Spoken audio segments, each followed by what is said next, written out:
I am about to call out my younger self so hard right now. Hello everybody, welcome to the YouTube channel. If you're new here, my name is Nathan and I am here to improve my life and bring you guys along with me on the journey. So without further ado, let's get started into this video. A couple things I want to say before I get started. This is the 18 lessons for my 18-year-old self. So I am 23 years old currently as of the day of recording this video. And honestly, these lessons aren't going to be in any particular order of importance or anything like that. I did just lay them out and just kind of let it flow, wanted to see how it went. And some of these lessons may be longer, some of them may be a bit shorter, some of them I may turn into separate videos of their own. And honestly, at this point, I have a lot of bullet points and notes because I really want to drive home the important points of some of these lessons, because when I talk, I tend to go off on tangents a lot, and I really want to make sure that this is solid quality. So without further ado, let's get started. Lesson number 1, persistence trumps perfection. Throughout our lives, we typically hear the phrase quality over quantity, but that only really applies if there's a level of persistence to the said task. Younger Nate, you really aren't that persistent with many things. You really were making some progress with this YouTube channel back in the day when you were doing gaming videos, but you really let the opinions of your parents and your peers get to you and drive you away from it. It wasn't entirely that, but that was one of the things. What I really wanted to do is I wanted to see if I could focus on school so that way I could get into college and get a decent job when I got out of college. And on top of that, I was working part-time while I was in high school. Honestly, if I really were to go back, I would have definitely kept the YouTube channel going throughout. Definitely would have pivoted at some point to something else. I definitely would have pivoted probably to self-improvement and self-help if I were to just follow the natural course of how my life was going beforehand. But honestly though, I do have a lot of regrets of that I didn't keep this YouTube channel going into the years of late high school, college, and eventually after college. And honestly, I may turn this topic into a video of its own because honestly, I could drone on this for quite a while, but persistence trumps perfection. That is lesson number 1. Anything worthwhile in life will require a worthwhile effort. MJ DeMarco. Moving on to lesson number 2, fail early, fail forward. I want to read you a quote from my favorite book of all time, The Alchemist by Paulo Coelho. It is, "There is only one thing that makes a dream impossible to achieve. That is the fear of failure." It's interesting to see the energy around failure change depending on the setting and the time of your life. I don't see myself as an exception to this observation either. When we were toddlers and we were learning how to walk, all we got was encouragement. If we stumbled over, we just got back up and all the adults in the room would say and smile, come on, you can do it, you can do it. They were very encouraging. It was good energy for us. But as we get older, we get that childlike curiosity to try out many other things, such as doing something creative, creating a business, many other things. Just because it's an adult thing doesn't mean it's not a childlike curiosity. It's still curiosity and it's still good energy. But when we get that urge to start something new or to try something out, it's not uncommon for us to see people who we think would believe in us to tell us that we can't do that, the risk is too high. And here's one that I absolutely cannot stand. Something along the lines of, oh, I'm sure you could do it, but it's going to be really hard.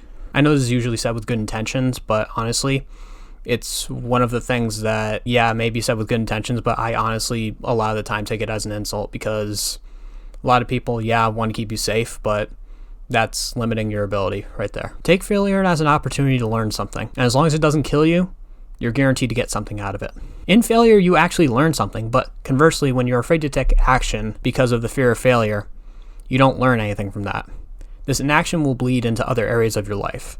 Some of the greatest people we've ever known had to fail so many times in order for them to be in the history books. It is the successes that they achieved that made it into the history books. And that is after a litany of failures. Lesson number 3, build good habits early. Building good habits is by far one of the most tedious things I've ever done in my life. However, when I have built them, the reward has always been worth it. Even when I took a step back and decided that some habits weren't worth the effort, I always considered it a lesson. And I always learned lessons, and I always found that even in failures, there is always something to be learned from that. For the habits that we do build, whether they be as simple as brushing your teeth or running in the morning, it starts off as a tedious, menial task that you really don't look forward to, or something that, oh God, I have to do this because I told myself that I would do it. Starts off as tedious, but it becomes second nature as time persists. Overall, building good habits, building strong habits is the remedy to inaction and living in a rut. As you may have heard recently in the space, do the hard work, especially when you don't feel like it, by Hamza. Lesson number 4. What doesn't kill you makes you stronger. This may sound cliche, but we have many fears, and a lot of them are completely irrational. Why do we fear going up and talking to somebody? What are they going to do? Kill us? No, we fear humiliation and the risk of being ostracized by the tribe. However, you would have to do something really heinous in order to have something like this happen. Let's take the social aspect out of it. Maybe you want to start a business or go skydiving. Even if there is a risk of catastrophic failure, you will still learn a lesson in that. You won't regret it in the end because you will either be dead or you will be stronger. Simple as that. I'm learning this again with this YouTube channel.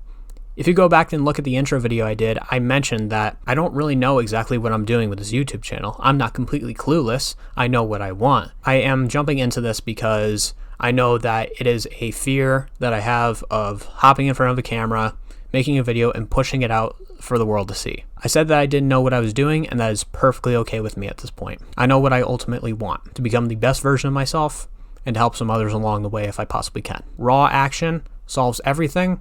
Caution breeds fear. Andrew Tate. Lesson number 5. Everything is connected. I don't think that you realize how much control you have over your environment and over your life. You have much more control than you think. When you start to focus on improving one aspect of your life, it then bleeds into other aspects of your life. An example of this was when I was on my weight loss journey. When I started losing weight, then my mental health started to become a lot better. My anxiety started to wane. I started to build an inexorable work ethic that allowed me to do better at work, at school, and in my free time.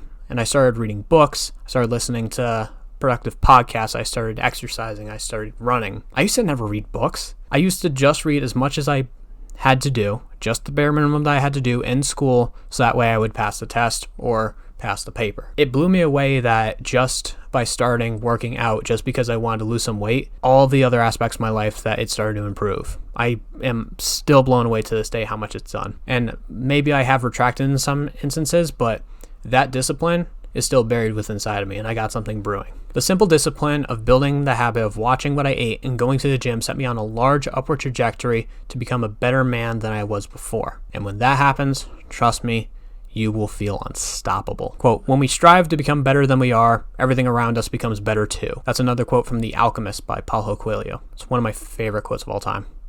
Lesson number 6, never become comfortable. 18-year-old Nate is the largest that he's ever been in his entire life. And he went on to change that. However, I made a big mistake in that journey. One that I will never forget and one that I will never make again beyond this point. My biggest mistake of my weight loss journey was when I hit my goal weight of 177 pounds at 5'11". I didn't have good fat or muscle composition, but I was 83 pounds down from my heaviest weight of 260 pounds, 5'11". And man, when I saw the scale and I saw my goal weight right in front of my eyes, I felt like a superhero. No other way of putting it. I genuinely cried that day that I put myself on the scale and I saw that number.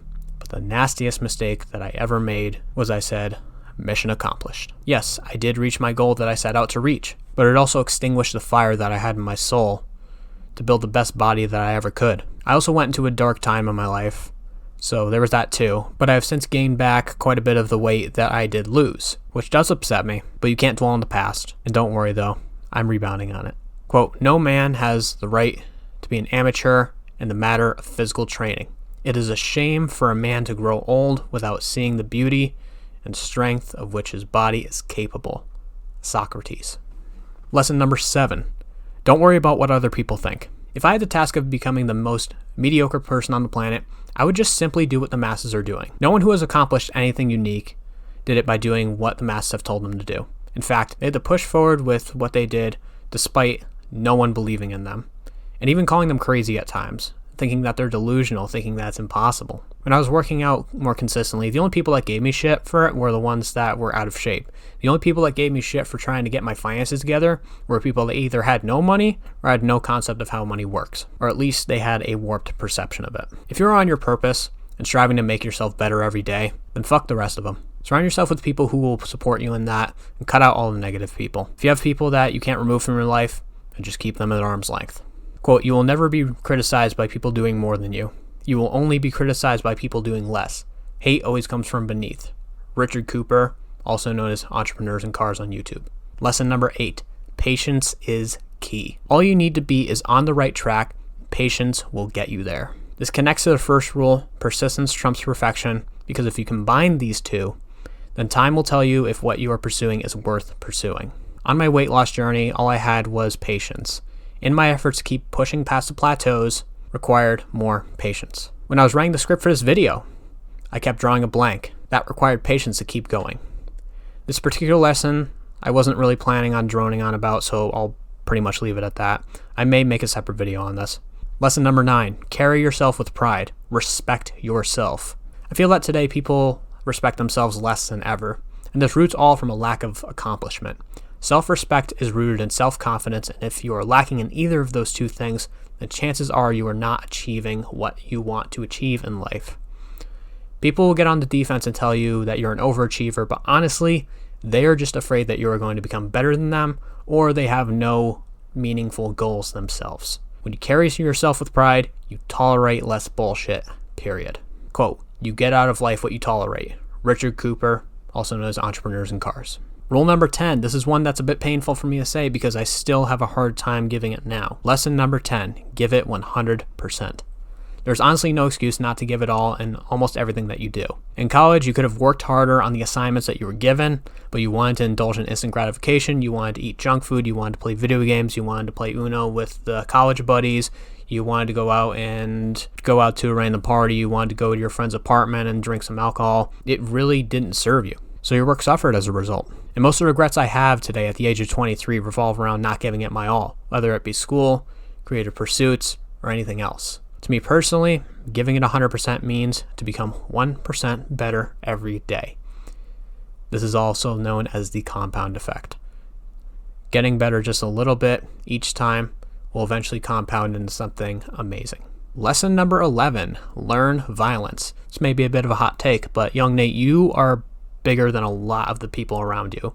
You could harness that power so much. Young Nate, you may be bigger than a lot of the people around you, but it doesn't do you any good if you can't use that size and strength. You're a complete pushover and you need to learn to maintain a frame of social interactions as well as how to defend yourself should the need arise. You need to learn how to fight. Learning violence puts your everyday aggression at ease, making you more calm in situations that would otherwise make you upset or pissed off. I have been a student of Goju Ryu Karate for the past 2 years right now, and I can attest to this.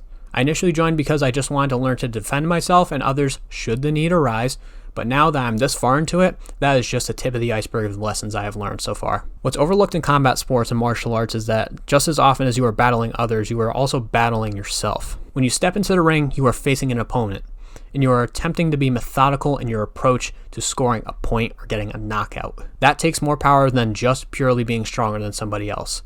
The mental fortitude that comes along with jumping into the ring allows you to overcome fear. I haven't met anybody who hopped into the ring and wasn't nervous, because I for sure was.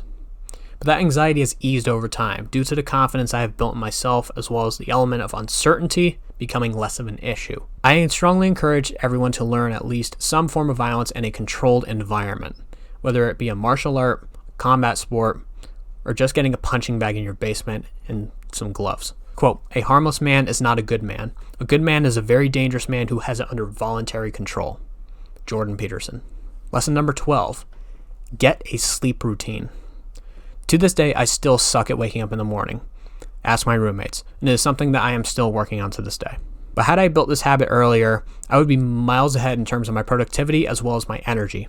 The habit of getting up at the same time and going to bed at the same time every night allows us to solidify our circadian rhythm, and eventually it becomes second nature.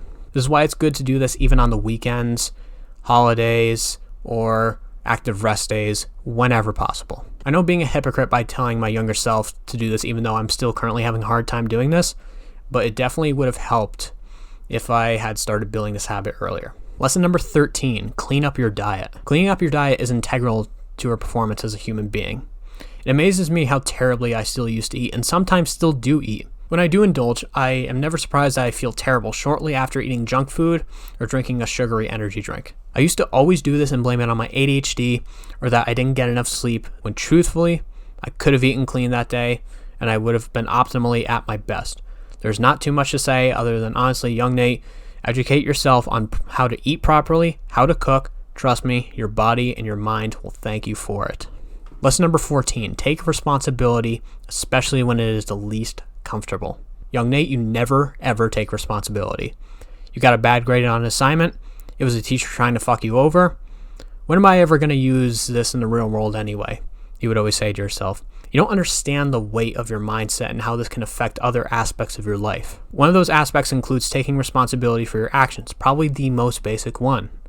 This mindset that you have is rooted in the belief that you have little to no control over your life. However, once you truly realize that you have control over so many aspects of your life, you will start to make progress with taking ownership. All of the most successful people who walked this earth didn't play the victim when things didn't go their way. They persisted through the blood, sweat, and tears, the turmoil, the late nights, the early mornings. They didn't play the victim that they had to go through something and somebody else didn't have to. It's not how they're wired. Implementing extreme ownership requires checking your ego and operating with a high degree of humility, admitting mistakes, taking ownership, and developing a plan to overcome challenges are integral to any successful team. That's a quote by Jocko Willink in his book Extreme Ownership: How U.S. Navy SEALs Lead and Win. Lesson number 15, level up your social skills. Young Nate, I'll just say it, you are a social liability. The reason that people don't take you seriously is because you never have anything interesting to say, or you overthink everything and lock up when you run out of things to say. Running out of things to say shouldn't be a bad thing. Perhaps that's a sign to ask a question or let the other person talk. Sometimes less is more. A social interaction is only awkward when you make it awkward. So let the conversation just flow and know that there won't always be chemistry between you and every other person that you're talking to. So the only real way for you to get better in social interactions is just to have more social interactions. It really is a numbers game. I think any fear of talking to people that I have revolves around comparing myself to the extrovert archetype. You know the type of person that you're thinking about. The person that walks around, they look at everybody, they smile, and then they are always reciprocated with a smile back with hello, name. But it's unrealistic to compare yourself to somebody with that level of social caliber. Just focus on becoming 1% better every conversation. Bring a little bit of value to the conversation. Try to learn something about somebody else. Try to remember their name for once. You have a hard time doing that. Lesson number 16, don't chase intimacy. 18-year-old Nate, you're about to get your first dose of intimacy. I know it feels good to have people pay attention to you. It's good to have a woman pay attention to you, but just don't pursue it too heavily. Use the right head. The top priority in your life should be finding and pursuing your purpose. Intimacy is nice, but it should only be a complement to your life, not the focus. If a relationship is not serving you, then focus on what is most important to become the best man that you want to be. Quote, the definition of power is not financial success, status, or influence over others, but the degree to which we have control over our own lives. Quote by Rollo Tomasi, The Rational Male. Lesson number 17, start investing. Nate, 18-year-old Nate, seriously? What are you doing? Why are you spending all of your money on video games? I know they're fun, but please start investing your money. Nate, listen, I know video games are fun, but why are you spending all of your money on video games, man? It's all you spend your money on. The only time that you save your money is when you are saving up to purchase something, which some of those purchases have been worth it, like this PC you got here, like this microphone, this camera that you got. But if I had started investing back when I was 18, I perhaps would have an extra zero added to my net worth right now, and I'm not joking, especially if I bought Bitcoin and Ethereum. It took until I was 21 to start reading finance books, such as Rich Dad, Poor Dad by Robert Kiyosaki or The Millionaire Fastlane by MJ DeMarco. There were many other books, but those two books were the main ones that changed my perspective on money, and it really opened my eyes to the importance of money and how you can enhance it by just a little bit of the compound effect and a bit of discipline. If you're watching this and haven't started investing yet, I don't care how old you are, but please consider doing so. Obviously, this is not financial advice, but look at educating yourself on index funds, cryptocurrency, Roth IRAs, stocks, gold, etc. sooner rather than later. Quote, compound interest is the eighth wonder of the world. He who understands it earns it. He who doesn't pays it. Albert Einstein. Lesson number 18. Always check your mindset. I saved the best for last. Your mindset is to start your journey of becoming the best version of you that you possibly can be. Without the right mindset, you will essentially be at the whims of the universe, blowing around in the wind. If you wish to become anything in this world, you must change your mindset first. If you don't know where to start, then look for people who are currently in the situation and who are who you want to be. Building a positive mindset is just as important as unlearning your previous destructive mindset. I used to have so many limiting beliefs that I couldn't do what I wanted because I had a learning disability, ADHD, anxiety, etc. And here's one of the toxic mindset that I also adopted, was that the elites of the world, the rich billionaires, were pulling the strings every day, keeping us fat, weak, and stupid. Well, honestly, you are fat, weak, and stupid, but that's because you choose to be. There's no external force making you that way. Who's holding a gun to your head telling you to eat that honey bun or those donuts? Who is telling you to not exercise? Removing my limiting beliefs, as well as removing toxic people who perpetrated those beliefs, really changed my life. The soul becomes dyed with the color of its thoughts. To quote by Marcus Aurelius. These are some of the lessons that I would say to my 18-year-old self if I were to go back in time and come face to face with them. That I would possibly accompany with a smack in the face, but can't really go back and do that now. Really hope that you guys enjoyed this video. I know that it was relatively scripted and read word for word, but I really wanted to build something that was good and improve myself each day and improve this YouTube video over my introduction, which I know that over the compound effect, over time, my videos are going to get better and better and better every day. Hope you guys enjoyed this video. Make sure to like, comment, favorite, and subscribe. Stay tuned for the next one, and I will see you guys later. Peace.